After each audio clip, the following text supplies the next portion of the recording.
What is going on, everybody? Sports Expert here. And we have a new video coming out. We have our Week 4 NFL Stardom Sit-em.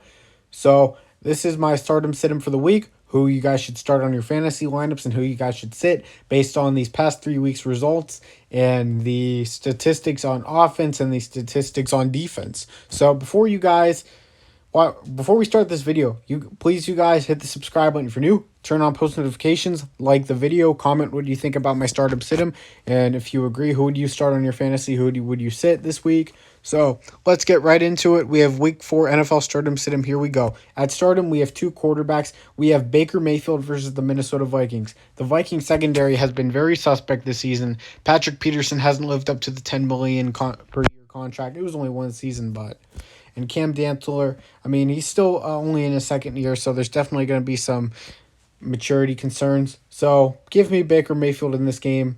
I think he goes off. He didn't have the greatest game versus the Bears, but at the same time, the Bears have one of the best defenses, and he still performed okay. So just imagine what him and Odell can do versus the Minnesota Vikings. I think it's going to be a big game. I could see the Browns going off with the running backs, Chubb and Hunt, in the run game and in the passing game. I think you're going to see a lot of screen passes from the Browns and a lot of bootleg. The second quarterback I have on my Stardom is Teddy Bridgewater versus the Baltimore Ravens. The Baltimore Ravens secondary has been suspect as well. Without Marcus Peters, there's definitely concerns. Marlon Humphrey has underperformed, and Bridgewater, who's been absolutely on point. I know he's played the Giants, Jets, and Jaguars, but there is confidence growing, and in Mile High, the confidence will grow even more, and he's more used to the Mile High altitude than the Baltimore Ravens are, that Denver Broncos team. So give me Teddy Bridgewater. He did lose KJ Hamler, but I'm not concerned. At running back, we have David Montgomery for the Chicago Bears versus the Detroit Lions. The Lions have one of the worst run defenses in football, and with the lack of a passing game for the Chicago Bears, I think they're going to try to rely on the run a lot. And David Montgomery, who might be one of the best backs in football with a great offensive line, I think it's worth starting him. So Montgomery would definitely be one of my RB1s for this week. So the offensive line is definitely a concern, but I think they don't have to face Myles Garrett or Jadeveon Clowney anymore. So give me Montgomery. My second start is actually a waiver wire pickup. I might do a waiver wire video tonight as well, not sure. But Chuba Hubbard for the Carolina Panthers versus the Dallas Cowboys. I love the matchup for Chuba Hubbard. The Cowboys' run defense is still suspect. There's some inexperience in that defensive line interior. They have that rookie from UCLA. I have no idea how to pronounce his name. I know who he is, but I forgot how to pronounce his name, like Osa Ubiaba, whatever. Sorry, guys. And Neville Gallimore, so... Chuba Hubbard, I think, is a must-start. I think he's going to have an absolute big game. There might be only 2-game absence for Christian McCaffrey. That's what Matt Rule has said. So, if you want to pick up Chuba Hubbard for a week or two, I think this would be the week to do it. At wide receiver, we have Marr Chase versus the Jacksonville Jaguars. Enough said. C.J. Henderson's gone. They traded him for a bag of chips. I think Marr Chase is going to have an absolute field day. He is the first receiver in the Super Bowl era in NFL history to have at least 130-plus yard touchdown in each of his first 3 career games. So watch out for him again. He might do it again. We'll see. Marr Chase, he might be one of the best receivers in the NFL for years to come. Not this year, obviously. He's only played 3 games, but yeah. And I also have Deebo Samuel in my Stardom versus the weak Seattle Seahawks secondary and defense. Trey Flowers looks like one of the worst corners in the NFL. The Seahawks look like they're going nowhere with that defense. Deebo Samuel should be a must-play. I know he didn't do a ton versus Green Bay, but Eric Stokes had a really nice night. Same with Jair Alexander, so I think Samuel will rebound here. He'll use his speed to get around the Seattle defenders, and, he's going to score a lot of fantasy points, as he did versus the weak Detroit secondary. At tight end, we have Kyle Pitts versus the Washington football team. And you might ask me, hey, Kyle Pitts is an automatic start every week. Yeah, but tight end is that one position you really can't find, guys that might be on your fantasy team that might be must-starts, but not certain. So I'm going to say Kyle Pitts, and he's a rookie, so you never know what you get from him. And I have him starting versus the Washington football team a team that hasn't been absolutely great against tight ends. They allowed Dawson Knox to have 4 catches, 49 yards, and a touchdown. Just a below-average tight end right there. Dawson Knox isn't that special. So, Washington, they haven't been terrible against the tight end, but at the same time, I think Kyle Pitts is his speed, his versatility. I think it's going to pay off versus Washington. I like him starting. And the Washington defense has struggled to start the season. My second tight end I'd start is Dallas Goedert from the Philadelphia Eagles. Yeah, Zach Ertz is back, but Dallas Goedert is going to be tight end 1. We don't know how Ertz will feel after coming back and everything. So he's going to have to get readjusted again and get to 100% health. So I'm starting him versus the weak Kansas City Chiefs defense. They've been terrible against tight ends. Browns tight ends absolutely went off on them week 1. Week 2, they faced Baltimore. Mark Andrews had an all-right game. And week 3 against the Chargers, I'm not sure what Jared Cook did, but the Chiefs defense, I think Dallas Goedert is perfect for the Philadelphia Eagles in your fantasy starting lineups. So I'd be shocked if he didn't get at least like 5 catches, 50 yards in this game, but maybe even a touchdown. At kicker, we have Chase McLaughlin versus the Minnesota Vikings for the Cleveland Browns. Had a great week last week, had 4 field goals, including 2 50-plus yarders, 57 and 52.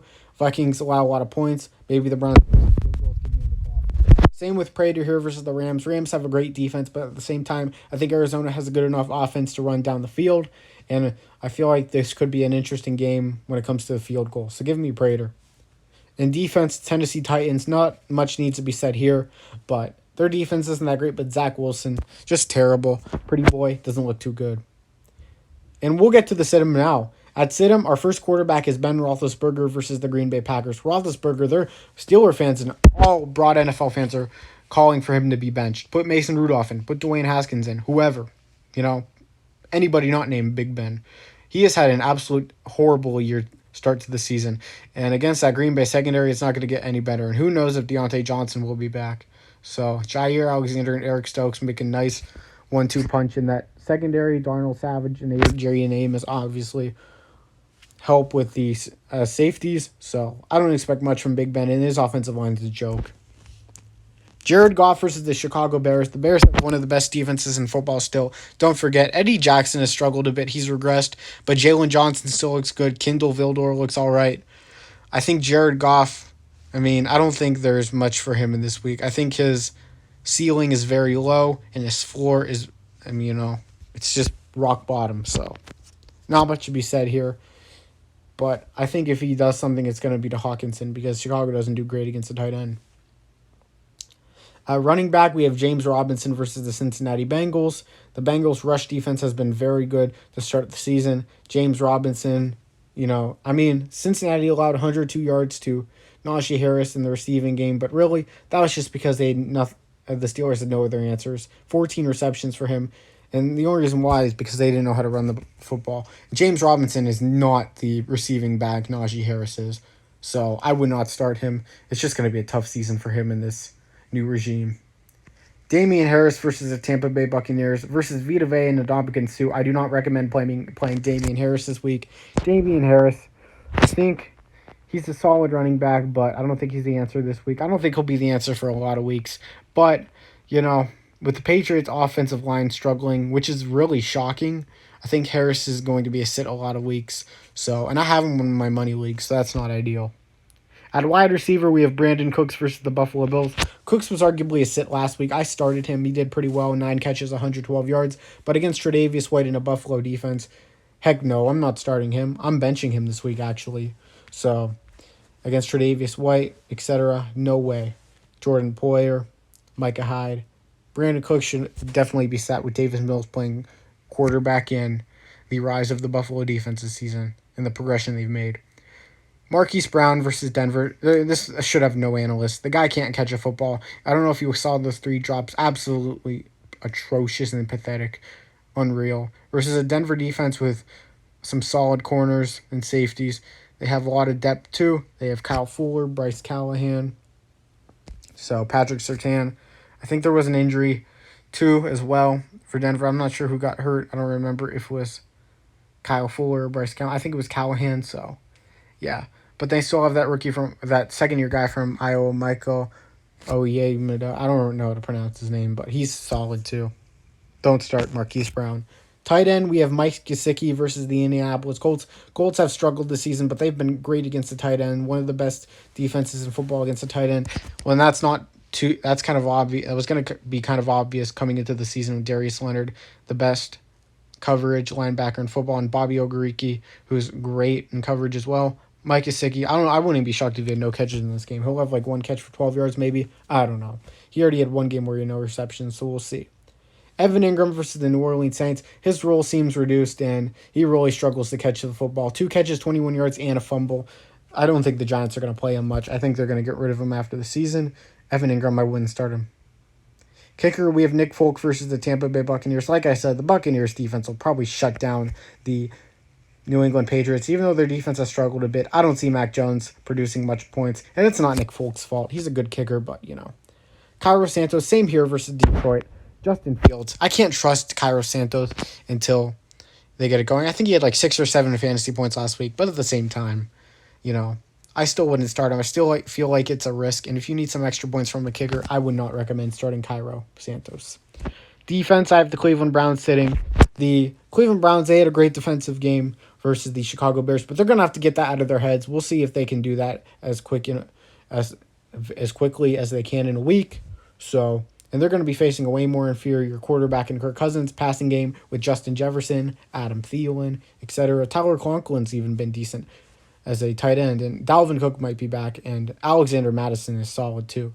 I would not start the Cleveland defense. Greg Newsom's injured, so we'll see if he plays. If he doesn't, it could be tough for both defenses. I considered Minnesota here. I think that game could be an utter shootout. But this is my stardom sit-em for the week, everybody. Please hit the subscribe button if you're new. Turn on post notifications, like the video, comment what you think. I appreciate everyone being here. Hit the like button. It helps our video in the algorithm. Would really appreciate it, guys. I'm out. Sports Expert here. Peace. Stardom sit-em.